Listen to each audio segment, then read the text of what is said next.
وننزل من القرآن ما هو شفاء ورحمة للمؤمنين. وقال تعالى: إن الله وملائكته يصلون على النبي يا أيها الذين آمنوا صلوا عليه وسلموا تسليما.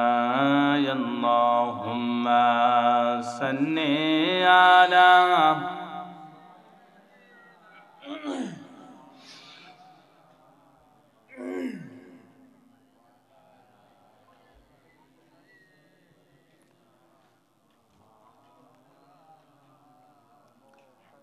Medina Muhammad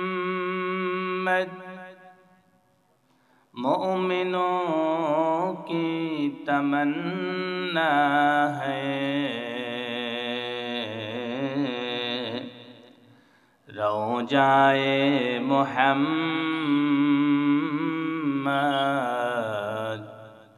आशिकों का जन्नत है। बलगल उला बिकमालिही कशफत तुजा बिजमालिही हसनत जमीउ खिसालिही सल्लु अलैहि व आलिही। मुअज़्ज़ज़ मुहतरम दिगार हाजिरिन, इस्लाम प्रिय, ईमान प्रिय, दीन प्रिय मुसल्लियाने किराम, मुरब्बियाने आज़ाम, যুবক ভাইরা, আজকের 22 নভেম্বর বার্ষিক তাফসীরুল কোরআন মাহফিল। আজকের এই মাহফিলের সভাপতিত্ব করছেন আলহাজ মোহাম্মদ রুহুল আমিন সাহেব, ইঞ্জিনিয়ার, পশ্চিম সিং। আমন্ত্রিত মেহমান আলহাজ মোহাম্মদ ইস্কান্দার আলী বুহিয়া আমির, ওলামায়ে হযরত আলহাজ হযরত মাওলানা মোল্লা নাজিমউদ্দিন সাহেব, হযরত মাওলানা এমদাদুল হক সাহেব, আলহাজ মহিউদ্দিন আল হুসাইনি সাহেব, আমার উস্তাদ তুল্য অত্যন্ত প্রিয় ব্যক্তিত্ব, যার কাছে মঞ্চে ওঠার আগেও আমি দোয়া চেয়েছি, হযরত মাওলানা আবু ইউসুফ সাহেব হুজুর। মঞ্চে আছেন হাফেজ মাওলানা আবু বকর সিদ্দিক, অত্র মসজিদের পেশ ইমাম। আমার পাশে আছেন প্রফেসর সাহেব, পিছনে আছেন মুরব্বিয়ানে কেরাম। সকলকে অন্তরের অন্তঃস্থল থেকে সালাম। মাইকিং, লাইটিং, মিডিয়ার ব্যক্তিত্ব যারা আছেন প্রত্যেককে আবারও সালাম দিচ্ছি। আসসালামু আলাইকুম ওয়া রাহমাতুল্লাহি ওয়া বারাকাতুহু। প্রিয় ভাইরা, আপনারা আমাকে একটু সহযোগিতা করতে হবে। আমার দ্বীপ জেলা ভোলায় প্রোগ্রাম থাকার কারণে যাওয়া এবং আসা মিলিয়ে আমার একটু ঠান্ডা লেগে গেছে। আমি আজকে জোরে কথা বলতে পারছি না। আজকের পরেও আরো 3 দিন টানা প্রোগ্রাম। সেই সুবাদে আমি শুধুমাত্র আপনাদের কাছে আজকে দোয়াই নিব। আজকে আলোচনা করার মতো শারীরিক, মানসিক কোনোটাই আমার ভেতরে শক্তি বা কোনো কিছুই নেই, শুধুমাত্র দোয়ার জন্যই বসা। তবুও যেহেতু এসেছি, কথা বলা শুরু করেছি, সংক্ষিপ্তভাবে একটু কথা বলার চেষ্টা করি। আল্লাহ তাআলার কাছে তৌফিক কামনা করি। আল্লাহ আমাদের সকলকে কিছু ইলম বরাদ্দ দান করুক তার কুদরতি গায়েবী খাজানা থেকে। সকলে বলি আল্লাহুম্মা আমিন। আপনারা যে আমিন বললেন, মনে হচ্ছে যেন আমার উপরে রাগ করে আছেন। সবাই জোরে বলেন না আল্লাহুম্মা আমিন। প্রিয় ভাইরা, বর্তমান বাংলাদেশের যে প্রেক্ষাপট, কথাগুলো খেয়াল করে শুনবেন। এই প্রেক্ষাপটে আমার কাছে মনে হচ্ছে একটা সোনালী সময় আমরা পার করছি। কি বলেন? একটু সবাই কথা বলেন। একটা সোনালী সময় আমরা পার করছি। আপনারা কি একমত আমার সাথে? সবাই একমত? আচ্ছা বলেন তো, এই কোরআনটা যদি সংবিধান হয়ে যেত বাংলাদেশের, আপনারা খুশি হতেন না বেজার হতেন? হ্যাঁ, একটু জোরে বলেন। এই কোরআনটা যিনি নাজিল করেছেন, তিনি কি এই কোরআনটাকে সংবিধান বানাতে পারেন না? কথা বলে না। এটাকে বাংলাদেশের সংবিধান বানাতে পারেন কি পারেন না? হ্যাঁ, বাংলাদেশের বর্তমান প্রেক্ষিত আমি মনে করি একটা সোনালী অধ্যায়। এ কারণে এই কোরআনটাকে আমরা যদি চেষ্টা করি, চিন্তা করি, ইচ্ছা করি, তাহলে এই কোরআনটাকে সংসদে পাঠাবান এবং এই কোরআন দিয়ে সংসদ পরিচালনা করা, এই কোরআন দিয়ে দেশ পরিচালনা করা, এই কোরআন দিয়ে সমাজ পরিচালনা করা, এই কোরআন দিয়ে মসজিদ পরিচালনা করা, এই কোরআন দিয়ে নিজের জীবন পরিচালনা করা সম্ভব। কথা বলেন ঠিক কিনা? আপনাদের প্রশ্ন আসতে পারে কিভাবে? হযরত রাসূল পাক সাল্লাল্লাহু আলাইহি ওয়াসাল্লাম যখন খেলাফত প্রতিষ্ঠা করেছিলেন, আল্লাহর রাসূল কি পৃথিবী পরিচালনা করেছেন কি করেন নাই? হ্যাঁ, একটু কথা বলতে হবে। করেন নাই? তিনি কি গণভবন, সংসদ ভবন থেকে রাষ্ট্র পরিচালনা করেছেন, নাকি মসজিদের মিম্বর থেকে রাষ্ট্র পরিচালনা করেছেন? কথা বলেন, আরো জোরে বলেন না। কোথায় থেকে? মসজিদের মিম্বর থেকে রাসূল গোটা পৃথিবী পরিচালনা করেছেন, খেলাফত প্রতিষ্ঠিত করেছেন। করেন নাই? এখন যিনি বাংলাদেশের প্রধানমন্ত্রী হবেন, তিনি যদি বাইতুল মুকাররমের খতিব হয়ে যেতেন, তিনি প্রত্যেক শুক্রবারে বাইতুল মুকাররমে জমা পড়াবেন। যিনি মন্ত্রীরা আছেন, এই মন্ত্রীরা ঢাকা শহরের এক এক অঞ্চলের বড় বড় মসজিদগুলোতে যদি জুমার খুতবা দিতেন, যারা এমপি আছেন তারা তাদের প্রত্যেক নিজ নিজ আসনের মধ্যে থানার ভিতরে সব থেকে বড় মসজিদ যেটা, এটার ভিতরে যদি তারা খুতবা দিতেন, যারা উপজেলা চেয়ারম্যান আছেন তিনি যদি তারপরের বড় মসজিদে খুতবা দিতেন, ভাইস চেয়ারম্যান তিনি যদি তারপরে মসজিদে খুতবা দিতেন, যিনি চেয়ারম্যান তিনি যদি ইউনিয়নের সব থেকে বড় মসজিদটা খুতবা দিতেন, যিনি মেম্বার তিনি যদি তার গ্রামের মসজিদে খুতবা দিতেন, আপনারা বলেন তো এই বাংলাদেশটা কি সোনার বাংলাদেশ হয়ে যেত কিনা? একটু চিত্রটা একটু খেয়াল করেন। কিন্তু আজ পর্যন্ত যতবার ঐক্যের ডাক দেওয়া হয়েছে, ততবার ঐক্যের ডাককে কিছু কিছু স্বার্থান্বেষী মহল, স্বার্থান্বেষী ব্যক্তি স্বার্থের কারণে, তাদের নিজেদের পেট পূজার কারণে, তাদের নিজেদের স্বার্থের কারণে আল্লাহর কোরআনকে বাদ দিয়ে, আল্লাহর ইসলামকে বাদ দিয়ে, রসুলের সুন্নাহকে বাদ দিয়ে আমরা এই কোরআনকে সংসদে পাঠাবার বিনিময় না নিয়ে বরঞ্চ আমরা ফিতনা লাগাইয়া দিছি, ফিতনা তৈরি করেছি। কথা বলেন ঠিক কিনা? এজন্য আমার ভাইয়ানা, আল্লাহ রাব্বুল আলামিন আমাদেরকে কত চমৎকার করে জানাতে চাইলেন যে তোমরা এই কোরআনটা তোমাদেরকে দিয়েছি শুধুমাত্র তোমরা ঔষধ হিসেবে ব্যবহার করবে এমন নয়, বরং আল্লাহ রাব্বুল আলামিন আমাদেরকে কোরআন দিলেন, ওয়ানুনাজ্জিলু মিনাল কোরআনি মা হুয়া শিফাউ ওয়া রাহমাতুল লিল মুমিনিন। এই কোরআন মুমিনের জন্য শিফা।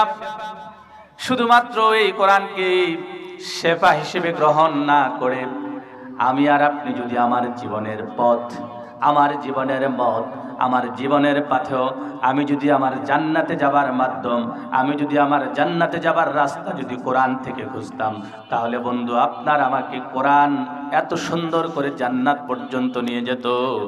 এটাতে কোনো প্রকার বাধা দেওয়ার মতো শক্তি পৃথিবীতে কারোর ছিল না। কথা বলেন ঠিক কিনা? এজন্য আমার ভাইয়ারা, আমরা মাঝে মাঝে সন্দিহান থাকি। আমরা অনেক সময় বুঝতে পারি না আমি কি জান্নাতে যাব নাকি জাহান্নামে যাব। চিন্তা করি, পেরেশানি করি, ভাবি, অনেক রকম যাতনা আমাদের ভিতরে। এজন্যই তো বলা হয়েছে আমি তো জানি না পাবো কি পাবো না, আল্লাহ তোমার দেয়া সেরা জান্নাত। আমি তো জানি না পাবো কি পাবো না, আল্লাহ তোমার দেয়া সেরা জান্নাত। আমি শুধু জানি নরকের অগ্নি সইতে পারবো না কোনো দিনে রাত। আমি তো জানি না পাবো কি পাবো না, আল্লাহ তোমার দেয়া সেরা জান্নাত। কথা বলেন না ঠিক কিনা? এই জন্য আমার ভাইরা আমাদেরকে প্লিজ কথা বলবেন না, এটা কথা বলার জায়গা। আমি যদি জান্নাতে যেতে হয়, যদি আমাকে যদি জান্নাত পেতে হয়, তাহলে আল্লাহর রসুলের যে খেলাফত আছে এই খেলাফত এই জমিনে প্রতিষ্ঠা করতে হবে। রাজি আছেন তো সবাই? কথা বলে না, রাজি আছেন তো সবাই? আমি আপনাদেরকে যেটা বলছিলাম, আমরা যদি এই পৃথিবীতে খেলাফত প্রতিষ্ঠা করতে পারি, একজন মেথড থেকে নিয়ে একজন রাষ্ট্রপ্রধান পর্যন্ত সবার কাছে জবাবদিহিতা থাকবে এবং তখনই ইনসাফ ভিত্তিক রাষ্ট্র প্রতিষ্ঠা সম্ভব। কি বলেন? জানেন না? আমার ভাইয়ের আল্লাহর হাবিব সাল্লাল্লাহু আলাইহি সাল্লাম বললেন, কিয়ামতের ময়দানে আমি 7 শ্রেণীর ব্যক্তিকে আমি সার্টিফিকেট দিতেছি। তোমরা যখন মৃত্যুবরণ করবা, মৃত্যুবরণ করার পরে আল্লাহর হাবিব বললেন তোমাদের জন্য আরশের ছায়া নির্ধারিত। কার ছায়া? আরশের ছায়া। আরশ যাদেরকে ছায়া দিবে তারা সোজা জান্নাতে চলে যাবে। সুবহানাল্লাহ বলবেন না? কোথায় যাবে? জান্নাতে। যাদেরকে আরশ ছায়া দেয় তাদের নিশ্চিত জান্নাত ওয়াজিব হয়ে যায়। সুবহানাল্লাহ বলবেন না? আমার ভাইয়ারা, আল্লাহর হাবিব সাল্লাল্লাহু আলাইহি সাল্লাম বললেন, হযরত আবু হুরায়রা রাদিয়াল্লাহু তাআলা আনহু হাদিস বর্ণনা করেছেন মিশকাতুল মাসাবি এর মধ্যে। তিনি বললেন, সাবাতু ইউজিল্লুহুমুল্লাহু ফি জিল্লিহি ইয়াওমা লা জিল্লা ইল্লা জিল্লুহু। আল্লাহর হাবিব বললেন কিয়ামতের ময়দানে 7 শ্রেণীর মানুষকে আল্লাহর আরশ ছায়া দিবে, অর্থাৎ তারা জান্নাতি হয়ে যাবে। ওই 7 শ্রেণীর মানুষ যারাই হবে তারা জান্নাতে চলে যাবে। আর জান্নাতে যারা চলে যাবে তাদের দুনিয়ায় কোনো টেনশন পেরেশান দরকার আছে? তাদের কোনো দরকার নাই। এজন্যই তো আল্লাহ বললেন, ওয়াসারিউ ইলা মাগফিরাতিম মির রাব্বিকুম, তোমরা তোমাদের রবের ক্ষমা এবং রবের দয়ার দিকে দৌড় দিতে হবে। আমার ভাইয়ারা, আল্লাহর হাবিব বললেন তোমাদের জন্য কোনো প্রকার হাসরের ময়দানে কারোর জন্য কোনো প্রকার ছায়া থাকবে না, কোনো প্রকার জিম্মাদারি থাকবে না, কোনো প্রকার কোনো প্রোটেকশন থাকবে না। তবে হ্যাঁ প্রোটেকশন তাদের জন্য থাকবে। 7 শ্রেণীর ব্যক্তি যারা, তাদের জন্য প্রোটেকশন থাকবে। 1 নম্বরে বললেন ইমামুন আদিলুন। এখানে ইমাম মানে কি? মসজিদের ইমাম। আপনাদের হুজুর মনে হয় কি বলেন এরকম? হ্যাঁ, ন্যায় বিচার। মাশাআল্লাহ। ইমাম শব্দের অর্থ হচ্ছে নেতা। কি? আর কথা বলেন, ইমাম শব্দের অর্থ কি? সবাই বলেন, ইমাম শব্দের অর্থ কি? নেতা। ইমাম শব্দের অর্থ হচ্ছে নেতা। ইমামুন আদিলুন, এমন ইমাম যিনি হচ্ছেন ন্যায়পরায়ণ। সুবহানাল্লাহ। এখন এই ইমামের অর্থ করতে গিয়ে বিভিন্ন মুহাদ্দিসিনে কেরাম বিভিন্ন অর্থ করেছেন। কারণ খেলাফত প্রতিষ্ঠিত হবার পরে কোন বিচারক যখন বিচার করতেন, এই বিচার কোন সালিসি সমাজের গ্রামের কোন মেম্বার মাতব্বর করতেন না, বরং এই বিচার করতেন মসজিদের ইমাম। কথা কয় না? তিনি মসজিদে যখন আজান হতো তিনি আজান দিতেন, যখন প্রয়োজন হতো তিনি ইমামতি করতেন, ইমামতি শেষ হলে পরে তিনি তার কাজে ঝাঁপিয়ে পড়তেন এবং সমাজের প্রয়োজনে তিনি বিচার সালিশ যেখানে যেটা প্রয়োজন ছিল এটাই করতেন। বলেন আল্লাহু আকবার। কিন্তু এখন যদি আপনি এই কথা বলেন, আমাদের সমাজের যারা মোরল আছে তারা মনে করবে হায় হায় আমাদেরকে কটাক্ষ করার জন্য আসছে। আসলে কি আমি কটাক্ষ করতেছি নাকি রসুলের কথা? ইমামুন আদিলুন, যিনি নেতা হবেন তিনি যদি ন্যায়পরায়ণ নেতা হন, তার জন্য সুসংবাদ হলো তিনি কিয়ামতের ময়দানে আল্লাহ রাব্বুল আলামিনের কাছে তিনি আল্লাহর পক্ষ থেকে তিনি আরশের ছায়া পেয়ে যাবেন। যিনি আরশের ছায়া পাবেন তিনি জান্নাতে চলে যাবেন। বলেন আল্লাহু আকবার। এজন্য আমার ভাইয়েরা, আরশের যাবেন না, আল্লাহ রাব্বুল আলামিন আপনার উপর আপনি জান্নাতি হয়ে যাবেন। আল্লাহু আকবার। সুতরাং প্রিয় ভাইয়েরা আমার, ইমামুন আদিলুন, কিয়ামতের ময়দানে আল্লাহ রাব্বুল আলামিন আপনাকে নেতা সহ ডাক দিবেন। ইয়াউমা নাদউ কুল্লা উনাসিন বিইমামিহিম, আল্লাহ কিয়ামতের দিন কর্মীকে ডাক দিবেন, ও কর্মী তোর নেতা কে ছিল, নেতাকে সহ আসো। কাকে সহ? কথা বলে না, কাকে সহ? নেতা সহ। এখন আপনাকে প্রশ্ন, আপনি চিন্তা করতে হবে, আপনি আল্লাহর সামনে যখন যাবেন তখন কোন নেতাকে নিয়ে যাবেন, কাকে নেতা মনে করে যাবেন? কারণ আমরা তো যাকে নেতা মনে করি তিনি হচ্ছেন আমাদের নবী, আপনাদের নবী, আমাদের প্রিয় নবী হযরত মুহাম্মদুর রাসূলুল্লাহ সাল্লাল্লাহু। আপনার আমার নেতা কে? হ্যাঁ, সন্দেহ আছে নাকি? অনেকে কথা বলছেন না যে নেতা আমার রসুল, সন্দেহ আসেনি? হ্যাঁ, যখন দরুদ পড়েন তখন কি পড়েন? আল্লাহুম্মা সাল্লি আলা সাইয়্যিদিনা। এই সাইয়্যিদিনা মানে কি? আমার নেতা। আর কথা কয় না, কে? মুহাম্মাদুর। নেতা শব্দটা শুনতে একটু মানুষ অন্যরকম মনে করে না? অন্যরকম মনে করবেন কেন? রসুল আমার নেতা। কে? কথা কয় না। রসুল আমার কে? রসুল আমার ব্যারিস্টার, রসুল আমার মুক্তার, শেষ বিচারের হাইকোর্টেতে তিনি আমায় করবেন পার, আমি পাপী রসুল জামিনদার, আমি পাপী রসুল জামিনদার। কথা বলেন না, ঠিক কিনা? কিয়ামতের ময়দানে যখন আমি বিপদে পড়ে যাব, তখন আল্লাহ যখন ইয়াউমা নাদউ কুল্লা উনাসিন বিইমামিহিম, নেতা সহ যখন আমাকে ডাক দিবেন, যদি আমার নেতা রাসূল হয়ে যায় তাহলে ওই কর্মীর জন্য কোনো টেনশন পেরেশান আছে নাকি? কোনো টেনশন নাই, কোনো পেরেশান নাই, কোনো চিন্তা নাই, কোনো গাফলতি নাই, কোনো ঝামেলা নাই। কারণ রসুল যার নেতা, তার নেতা যদি রসুল হয় তাহলে আল্লাহ রাব্বুল আলামিনের পক্ষ থেকে অবশ্যই সুপারিশ করবেন, আর সুপারিশের মাধ্যমে অবশ্যই আপনাকে আপনাকে রসুল সুপারিশ করে জান্নাত পর্যন্ত ঢুকাবেন, এটাই নিশ্চিত। বলেন না আল্লাহু আকবার। সুতরাং রসুলকে নেতা মানতে কোনো অসুবিধা নাই।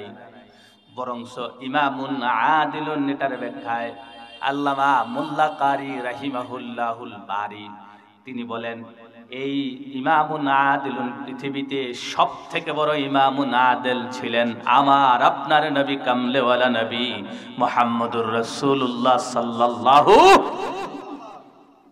রসুল ছিলেন সব থেকে ইমামুন আদিলুন, ন্যায়পরায়ণ, সৎ, যোগ্য, শ্রেষ্ঠ রসুল, শ্রেষ্ঠ নেতা, শ্রেষ্ঠ স্বামী, শ্রেষ্ঠ বিচারক, শ্রেষ্ঠ ইমাম। বলেন আল্লাহু আকবার। সুতরাং আমার রসুলের ব্যাপারে কোনো কথা চলতে পারে না, পারে? কথা বলে না, কোনো কথা চলবে? চলবে না। এই জন্য আমার ভাইয়ারা, আমি বললাম এই বাংলাদেশে সুযোগ এসেছে। আপনারা যদি চান, মনে করবেন যে যদি আওয়ামী লীগ দেখলাম, বিএনপিও দেখলাম, কত দল দেখলাম, এখন একটা ইসলামী দল যদি একবার ক্ষমতায় আসতো আর দেশটা চালাতো, তাহলে কতই করি, ঐক্যবদ্ধ করি। অনেকে চেষ্টা করতেছেন, অনেক ওলামায়ে কেরাম এক হয়েছেন, ঐক্যমত হয়েছেন, চেষ্টা করছেন যে এদেরকে একমত করা যায় কিনা। আমি বলি কি জানেন, কশিন কালেও বাংলাদেশে ওলামায়ে কেরামদেরকে, ইমামদেরকে, যারা বড় বড় আলেম আছেন, তাদেরকে একমত করা সম্ভব নয়। শুধু আলেম নয়, পৃথিবীতে আপনি যদি ইন্ডিয়া যান, ইন্ডিয়া আমার ভারতবর্ষ বাদ দিয়ে যে কোনো দেশে ঢুকবেন, আমেরিকা যান, এদের চেহারা আপনি ৮০ থেকে ১০০% দেখবেন যে মোটামুটি সবার কাছাকাছি। কথা কয় না, সব সাদা। আপনি যদি কোরিয়াতে যান, এদের সবগুলো নাক বুসা, সবার টানা, সবার দিকে তাকাবেন, সবার একই রকম। আপনি যদি জাপান যান, তাদের ধাঁচ একরকম, আছে না নাই? সবার একরকম। আমার সাথে একমত হবেন ইনশাআল্লাহ।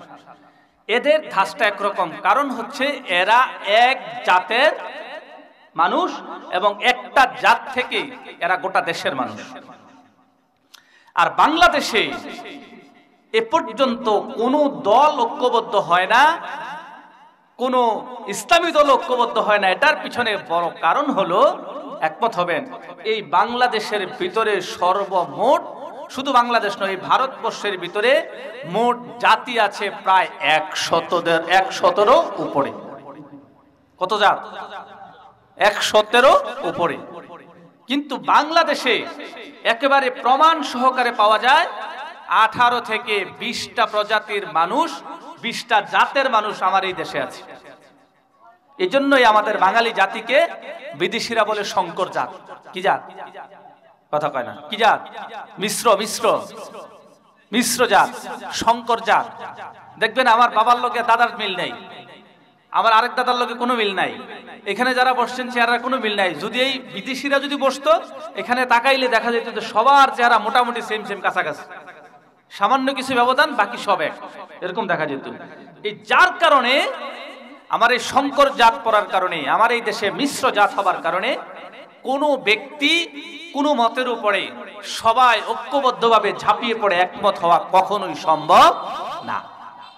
তবে এখনো বলছি, যদি কোনো বিষয় ছাড় দিয়ে যদি চেষ্টা করে আমার এই দেশে, আমার এই জাতিকে, মুসলমান এবং ওলামায়ে হযরত যারা আছেন, যে যেই ঘরানারই হোক, যেখানেরই হোক, মাসলাক ভিন্ন হতেই পারে, কিন্তু নবী রাসূল এক, আল্লাহ এক, কিতাব এক, এই মূল বিষয়গুলোকে ধরে যদি ইসলামী দলগুলো যদি ঐক্যবদ্ধ হতে পারে, আমি মনে করি এই বাংলাদেশে আবারও ইসলামের সূর্য উদিত হওয়া সম্ভব। কথা বলেন ঠিক কিনা?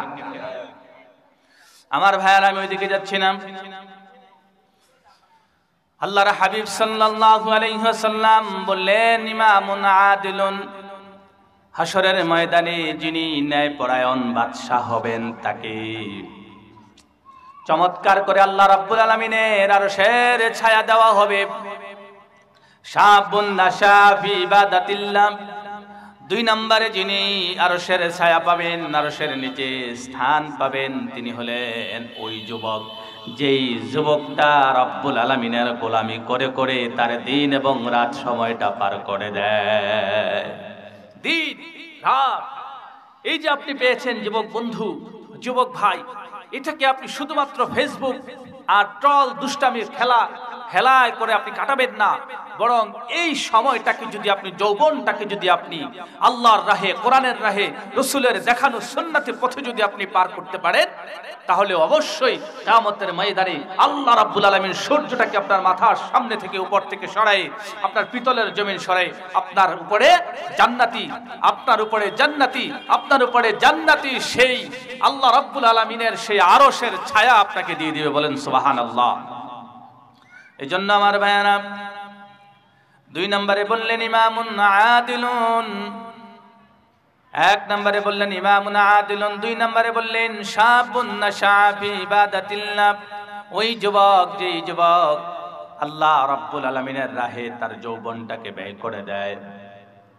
তারপরে বললেন রাজুলুন কলবুহু মুআল্লাকুন বিল মাসাজিদ, এমন ব্যক্তি যারা তাদের হৃদয়টাকে মসজিদের সাথে বেঁধে রাখে, একবার মসজিদে নামাজ পড়ার পরে যখন বের হয়ে যায়, আবার কখন মসজিদে ঢুকবে, আবার কখন নামাজ পড়বে, এই জন্য তাদের হৃদয়ের ভিতরে আকুপাকু করে, মনটা সানপান করে, মনে হয় যেন আমি কখন আবার মসজিদে ঢুকবো, আমি আবার কখন নামাজ পড়ব।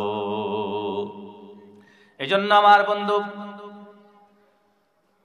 3 নম্বর গুণ হলো মুমিনের হৃদয়ের ভিতরে সব সময় মসজিদের প্রতি প্রেম আছে না নাই?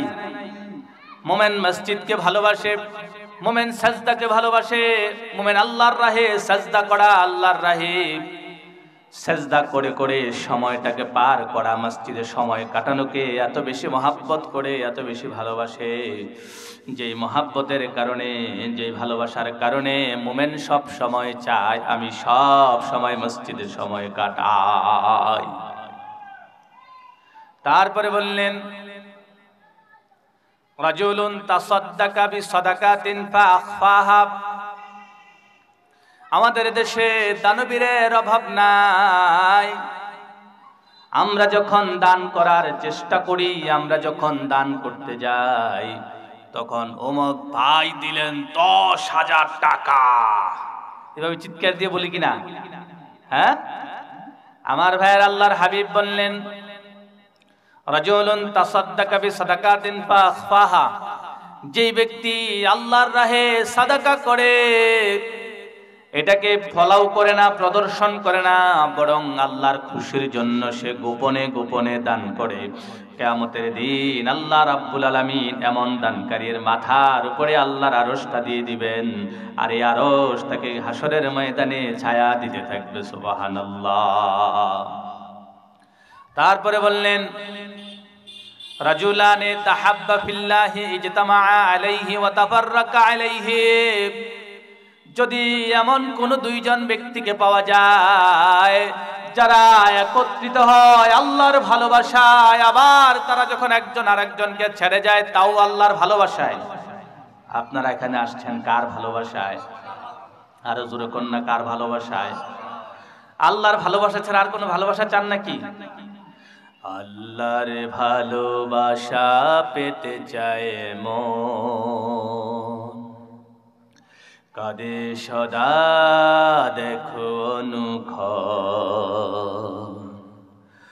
আল্লাহর ভালোবাসা পেতে চায় মন, কাঁদে দেখো সদা অনুক্ষণ। আল্লাহর ভালোবাসা যে পেয়েছে, রখবে তারে বলো কেমন করে। আল্লাহর ভালোবাসা যে পেয়েছে, রখবে তারে বলো কেমন করে। সুতরাং আল্লাহর ভালোবাসা যে চায় সে পায়, আর যে পায় তাকে কোনো কিছু দিয়ে আটকানো যায় না, রোখা যায় না। কথা বলেন না ঠিক কিনা? আল্লাহর ভালোবাসা এত দামি, আল্লাহর প্রেম এত দামি। আল্লাহর মহাব্বত যদি কোনো ব্যক্তির অন্তরে থাকে, আল্লাহর মহাব্বত যদি কোনো কারোর কাছে থাকে, তাহলে ওই ব্যক্তি আল্লাহর মহাব্বতের শক্তি দিয়ে দুনিয়াও জয় করে, সে আখিরাতও জয় করে। সুতরাং প্রিয় ভাইয়ারা আমার, আল্লাহর ভালোবাসায় আমাদের নিজেদেরকে শিক্ষিত করতে হবে। রাজি আছেন না ইনশাআল্লাহ? তারপরে বললেন রাজুলুন দাআতহু ইমরাতু মানসাবিন ওয়া জামালিন, তারপরের ব্যক্তিটা হলো এমন যে ব্যক্তিকে রূপসী তন্ময়ী সুন্দরী কোন রমণী বারবার ডাকে আসো আসো, বারবার ডাক দেয়, বারবার ডাক দেয়, কিন্তু না না, যতবারই ডাকে ততবারই সে বলে ইন্নী আখাফুল্লাহ। আল্লাহু আকবার। ততবারই সে চিৎকার দিয়ে বলে, তুমি কেন আমাকে ডাক দাও? ওই তাকায় দেখো আমার মনিব আমার দিকে চেয়ে আছে। যতই সঙ্গপানে যেতে যাই, যতই তুমি আমাকে ডাকো, যতই বলো, যত কিছুই করো, তোমার রূপ যৌবন আমাকে লালায়িত করতে পারবে না, কারণ আমার ভিতরে ভালোবাসা একজনের। কার? কার? আল্লাহ। সুতরাং প্রিয় ভাইরা আমার, আল্লাহ রাব্বুল আলামিনের ভালোবাসা যেহেতু হৃদয়ের ভিতরে আছে, সুতরাং আপনাকে আমাকে দমাবার কারো শক্তি নাই। তারপরে বললেন, রাজুলুন যাকারাল্লাহু খালিয়ান ফাফাদাত আইনাহু। আল্লাহর গোলাম তো এমন হয়, এই গোলামটা কবরে যাবে, হাসরে যাবে, মিজানে যাবে, ফুলসিরাতে যাবে, মালিকের কাছে জবাব দিতে হবে। যখন সে অবসর পায়, খালিয়ান ফাফাদাত আইনাহু, যখনই সে অবসর হয়, যখনই অবসর গ্রহণ করে, যখনই সে একা একা থাকে, তখন দয়াময় রবের কথা স্মরণ করে, হায় হায় আমি পৃথিবীতে ছিলাম না, আমি তো কিচ্ছু না, আল্লাহ আমাকে বানাইছে, আল্লাহ আমাকে পাঠাইছে, আমি দুনিয়াতে আসলাম, দুনিয়াতে আসার পরে কত কি দেখলাম, কত কি করলাম, এই কথাগুলো চিন্তা করে আর তার চোখের কোনা বেবে আল্লাহর জমিনে চোখের পানি পড়তে থাকে। আল্লাহু আকবার। এই জন্য আমার ভাইয়ারা, আমরা সকলেই মরতে হবে। কি বলেন? কবরে যেতে হবে, যাব না? 6 দিন পরে নখ খসে যাবে, 6 দিন পরে নখ খসে যাবে, 9 দিন পরে চুল। কবর গাহের সামান নিতে কহির না কেউ ভুল, কবর জায়গা ভালো নয়, কবর জায়গা ভালো নয়। 6 দিন পরে নখ খসে যাবে তোর, 9 দিন পরে চুল। 6 দিন পরে নখ খসে যাবে, 9 দিন পরে চুল।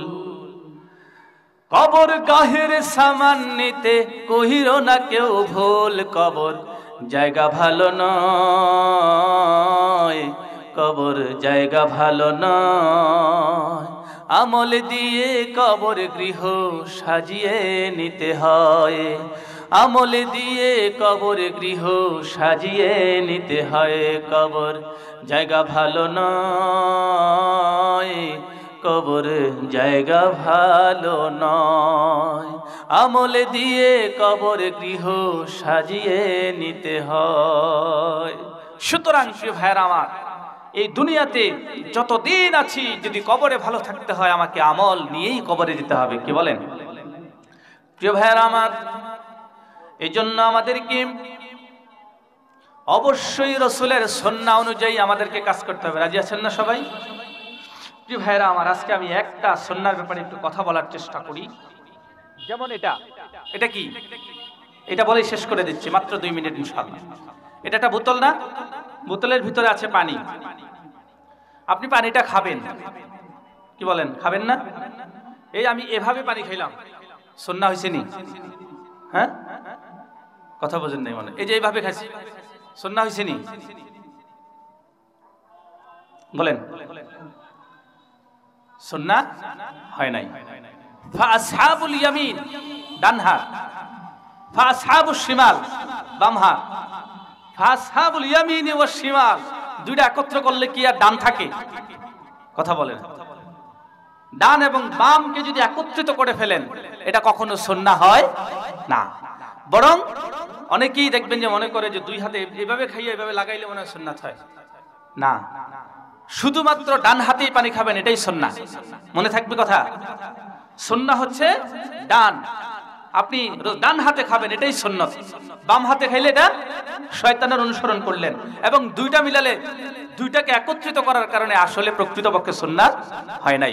সুতরাং আমাদেরকে প্রত্যেকটা বিষয়ে সতর্ক হতে হবে এবং আমরা আমাদের নিজেদেরকে পরিপাটি করার জন্য, রসুলের অনুসারী হবার জন্য কোরআন এবং হাদিস দিয়ে নিজের জীবনকে আমরা সাজিয়ে গুজিয়ে আমরা সুন্দরভাবে আমাদের নিজের জীবনটাকে কোরআন হাদিস দিয়ে সাজিয়ে গুজিয়ে আমরা পরকালের জন্য প্রস্তুতি নিয়ে আল্লাহ তাআলার কাছে যাওয়ার এবং আল্লাহর কাছে পরকালীন শাস্তি থেকে মুক্তি পাবার জবাব দেওয়ার সুযোগ আল্লাহ আমাদেরকে দান করুক। বলেন আল্লাহুম্মা আমিন।